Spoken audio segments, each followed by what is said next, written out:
Assalamualaikum warahmatullahi wabarakatuh. Hai teman-teman, perkenalkan nama saya Reni Apriliani selaku moderator dari kelompok 7. Di sini kami akan memaparkan materi tentang afiks pembentuk verba dan maknanya. Nah, kira-kira teman-teman sudah tahu belum sih apa yang dimaksud dengan afiks pembentuk verba dan maknanya? Nah, sebelum kita melanjutkan ke materi, izinkan saya untuk memperkenalkan teman-teman saya terlebih dahulu ya. Yang pertama, ada Clara Sinta Suryadewi, lalu yang kedua ada Lisdawati, yang ketiga ada Zulfikar Adami, yang keempat ada Rizka Ambar Tri Susanti, dan yang terakhir ada Dea Nurhadiatus Soleha. Kami di sini akan memaparkan tentang afiks pembentuk verba dan maknanya. Silahkan disimak.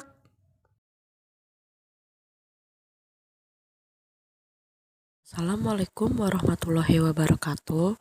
Nama saya Clara Sinta dengan nomor NPM 2020-21500-348.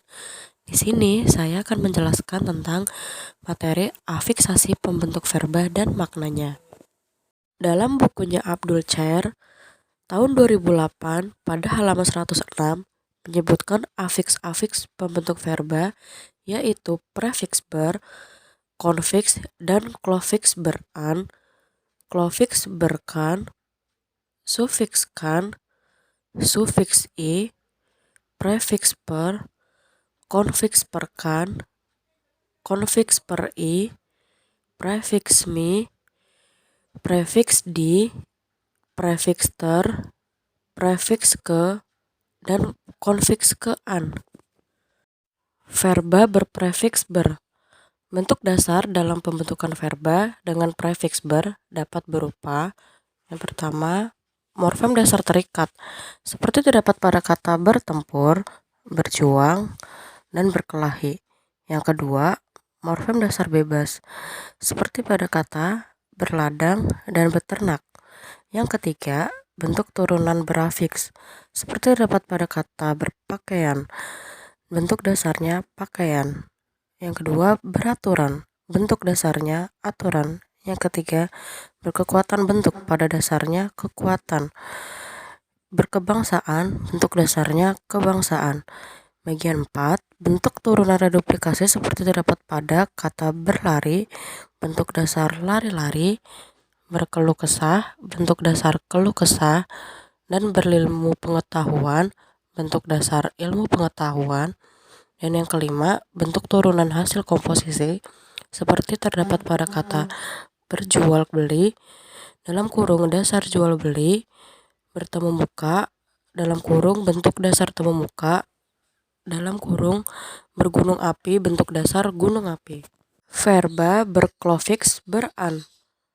Abdul Chair tahun 2008 pada halaman 112 menjelaskan bahwa verba berklofiks beran seperti pada kata bermunculan dan berpakaian memiliki dua macam proses pembentukan.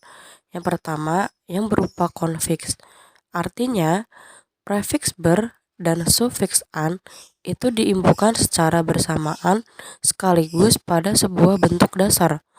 Yang kedua, yang berupa berklofiks, artinya prefiks ber dan sufiks an itu tidak diimbukan secara bersama pada sebuah dasar.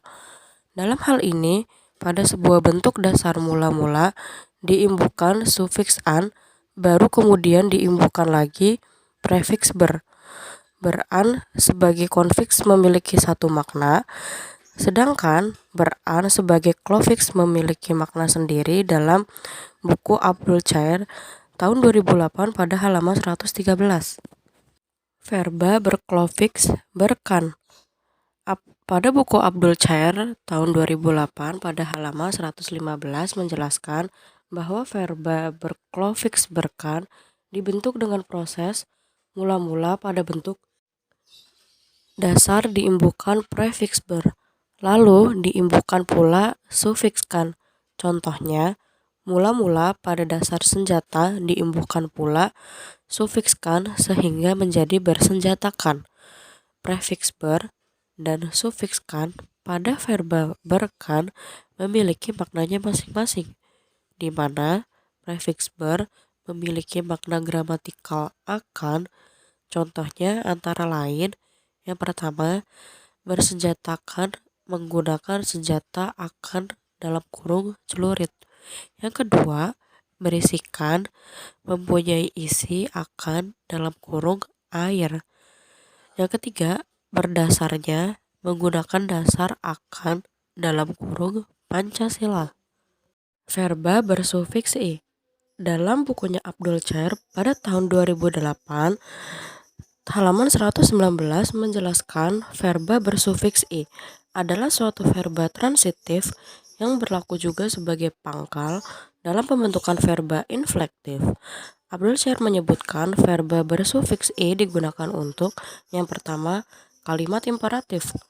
Contohnya pada kalimat tolong gulai teh ini. Yang kedua, kalimat pasif yang predikatnya berpola (aspek dan pelaku dan verba untuk subjeknya menjadi sasaran perbuatan). Contohnya pada kalimat kemarin beliau sudah kami hubungi. Yang ketiga, keterangan tambahan pada subjek atau objek yang berpola yang beraspek plus pelaku plus verba. Contohnya pada kalimat desa yang kita kunjungi berada di balik bukit ini. Verba berprefiks terinflektif dan verba berprefiks terderivatif. Menurut buku Abdul Chair tahun 2008 halaman 139 adalah verba berprefiks mo-inflektif yang mempunyai makna gramatikal. Kebalikan pasif juga memiliki makna gramatikal, antara lain yang pertama, dapat sanggup, komponen makna, tindakan, dan sasaran. Contoh, terangkat, terbaca. Yang kedua, tidak sengaja, komponen makna, tindakan, dan sasaran. Contoh, terlihat, terbawa. Yang ketiga, sudah terjadi, komponen makna, tindakan, dan keadaan. Contoh, terbakar dan terputus. Yang keempat, yang di dasar, hanya ada di bidang hukum, yaitu contohnya tertuduh dan tersangka. Sedangkan menurut buku Abdul Chair tahun 2008 halaman 140, verba derivatif memiliki makna gramatikal, antara lain yang pertama, verba berprefiks terderivatif memiliki makna gramatikal paling mudah apabila bentuk dasarnya memiliki komponen makna keadaan. Contohnya antara lain terbaik, artinya paling baik.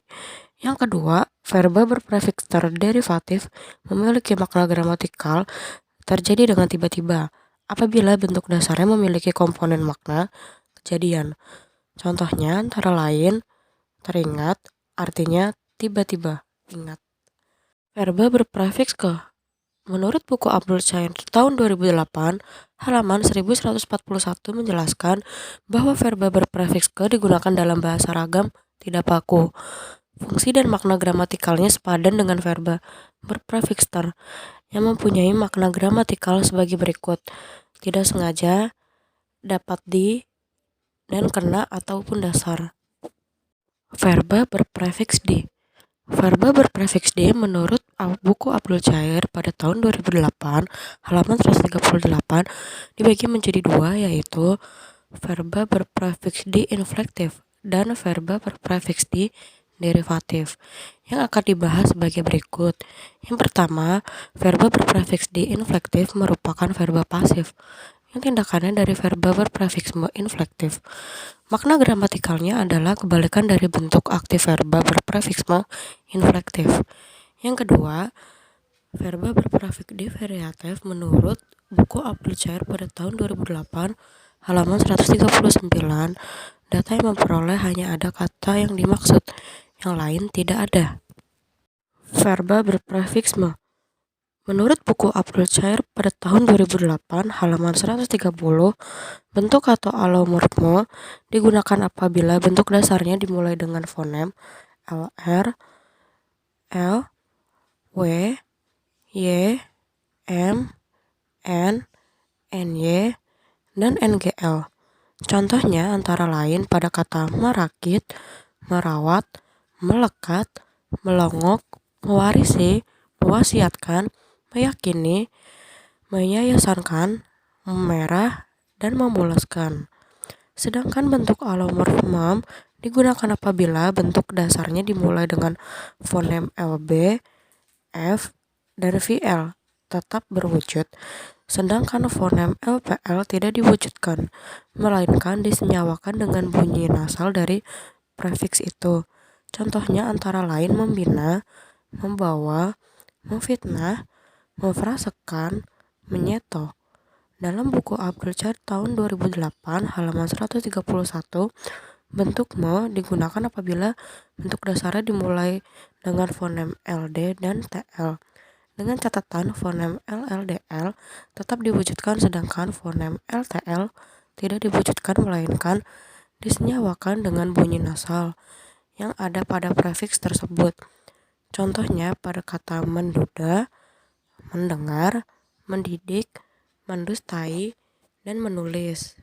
Verba berkonfiks per e.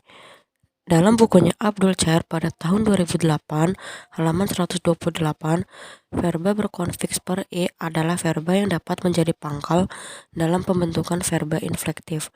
Dalam kurung, berprefiks me inflektif, diinflektif, atau terinflektif.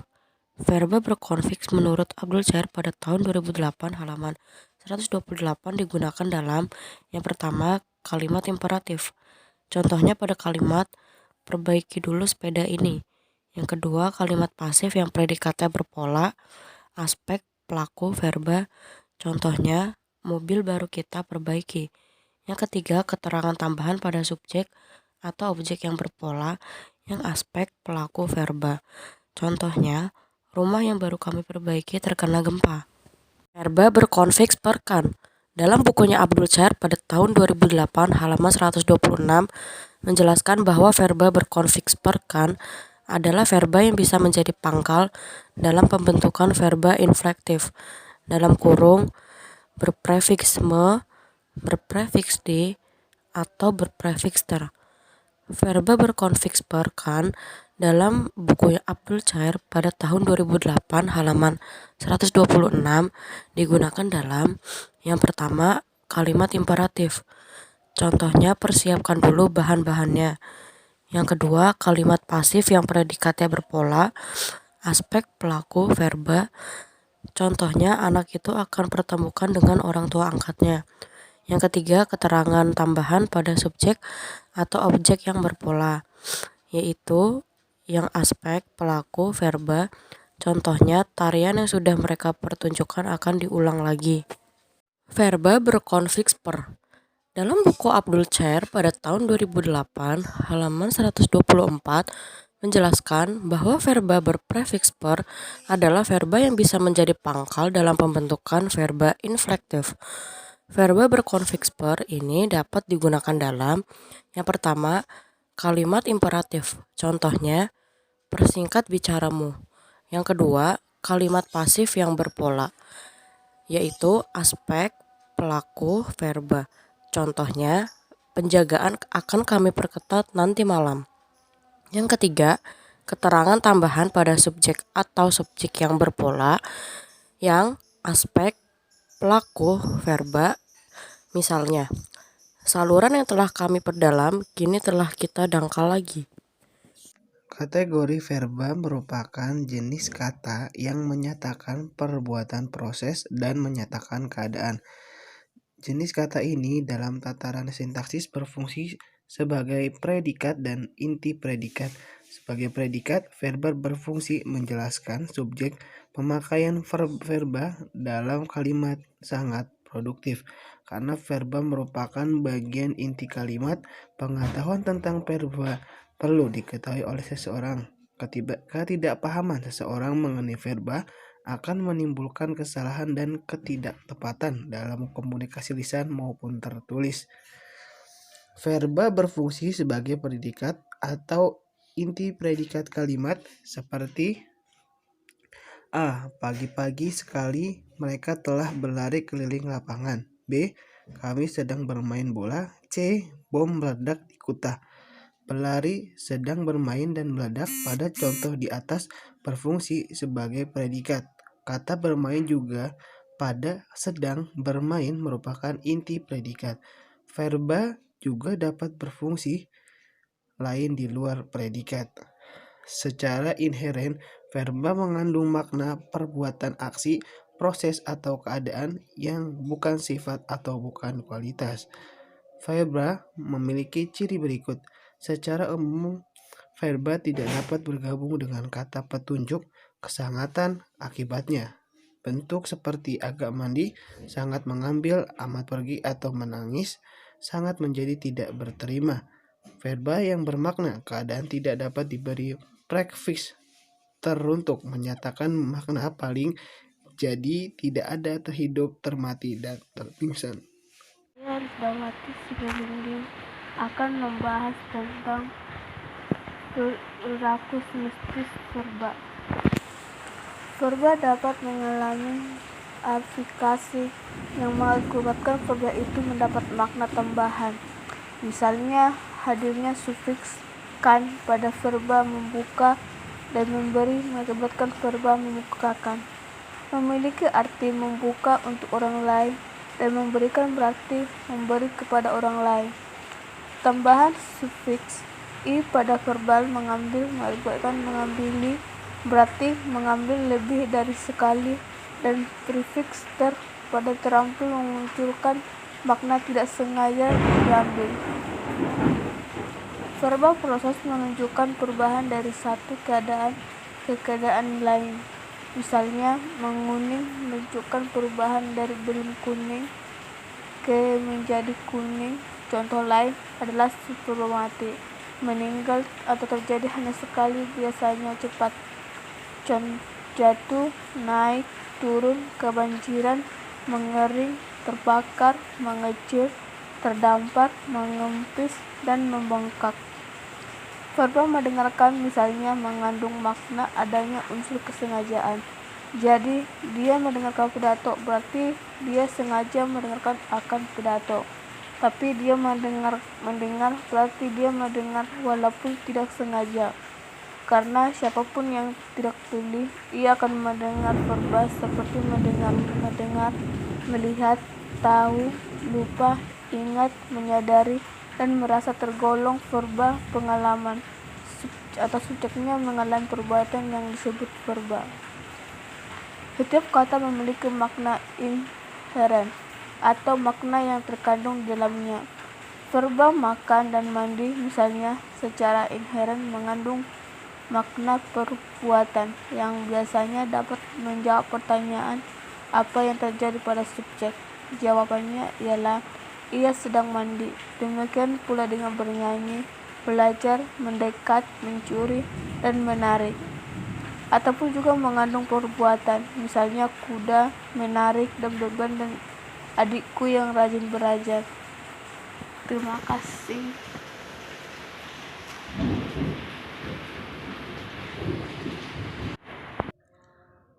Perilaku sintaksis. Suatu kata dalam konteks kalimat memiliki peran semantis tertentu.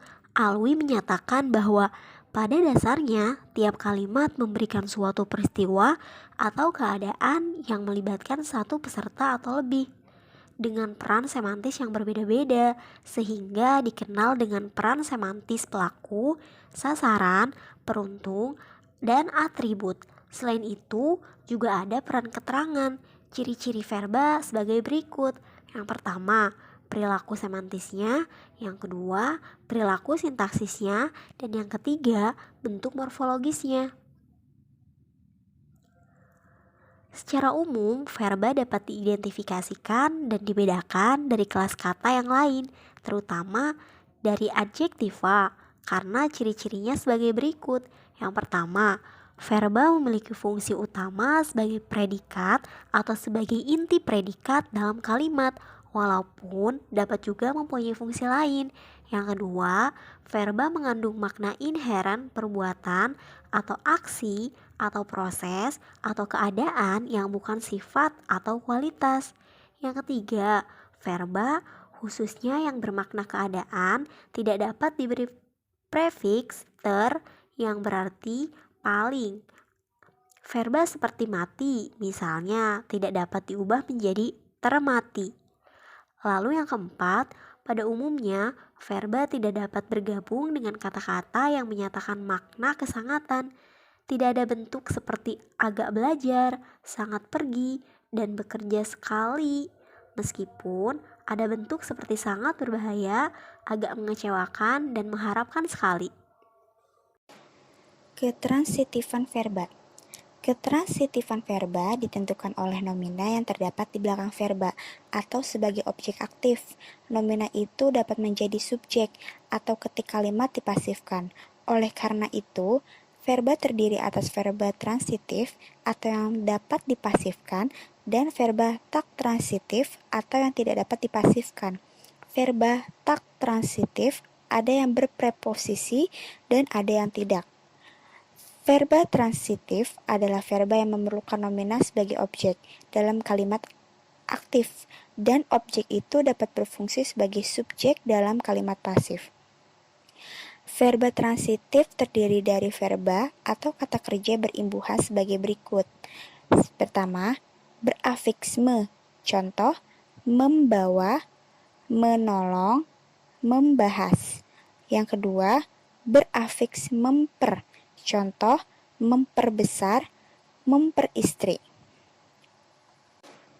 Terdapat 3 jenis verba, yaitu verba ekatransitif.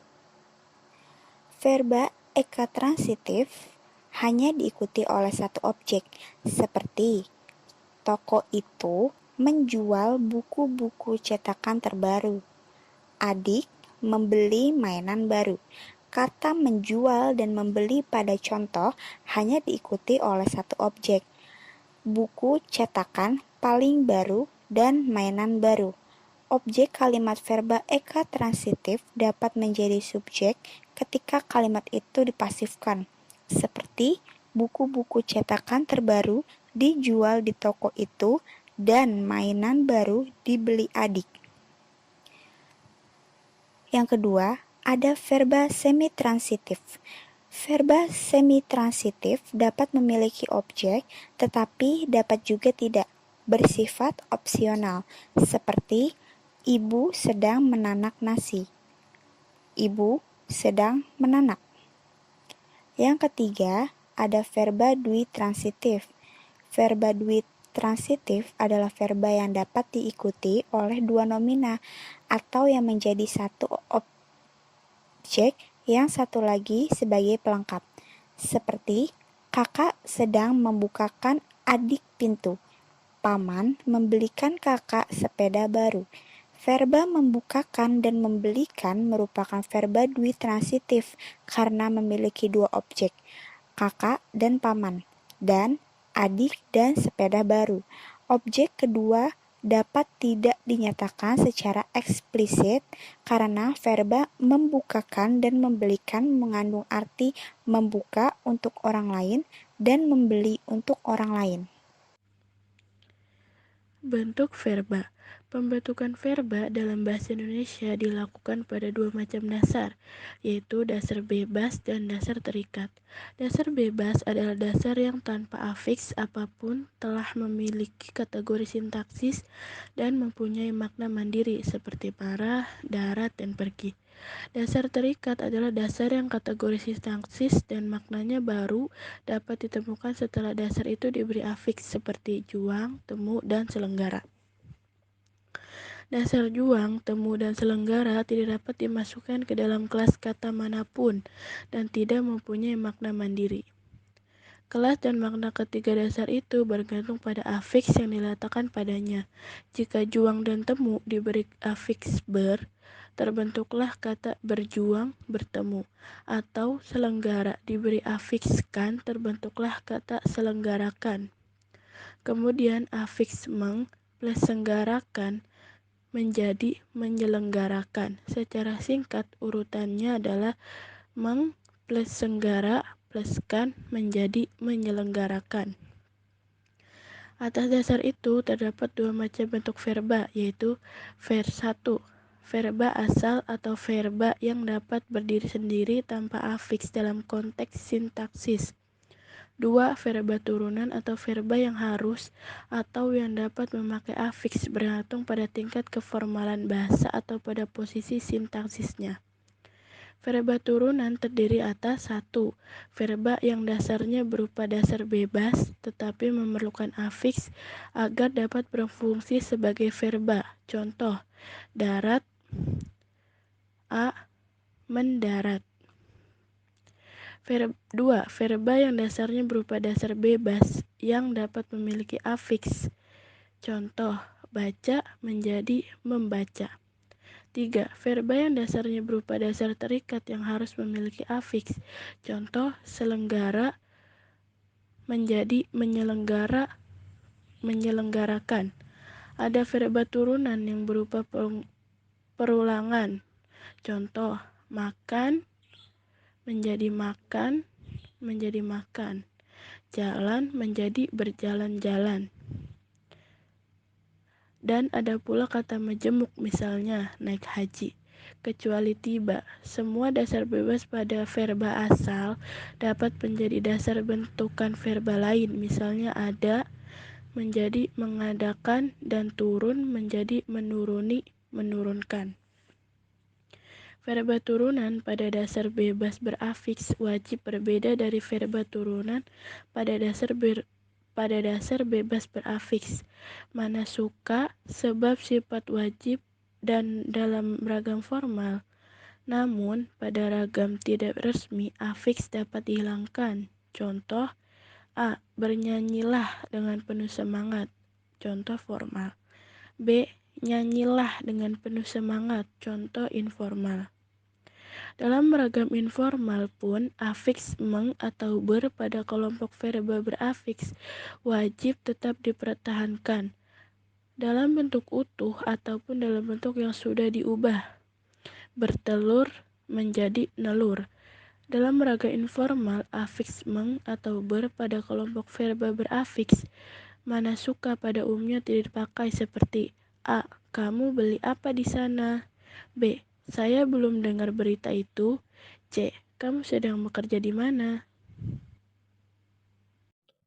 Baik, terima kasih kepada teman-teman yang sudah memaparkan materi terkait afiks, pembentuk verba dan maknanya.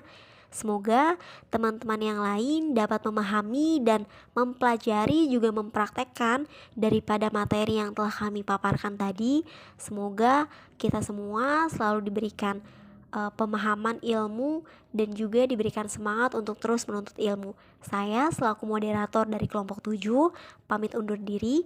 Wassalamualaikum warahmatullahi wabarakatuh.